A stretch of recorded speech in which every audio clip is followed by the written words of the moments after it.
বিয়ে ভাঙছে ভারতের বিখ্যাত হিন্দি সিঙ্গার নেহা কাক্কারের। মুখ খুললেন স্বামী রোহন প্রীত।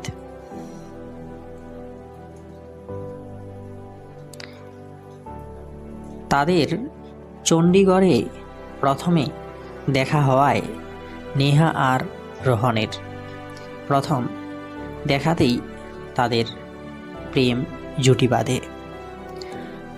রোহান নেহার চেয়ে বয়সে 8 বছরের ছোট ছিল, কিন্তু বয়সের ব্যবধান বাধা হয়ে দাঁড়াতে পারেনি। 2020 সালের 7 পাকে বাধা পড়েন দুই সঙ্গীত শিল্পী। শোনা যাচ্ছে বিয়ে ভাঙছে তাদের দুইজনের মধ্যে।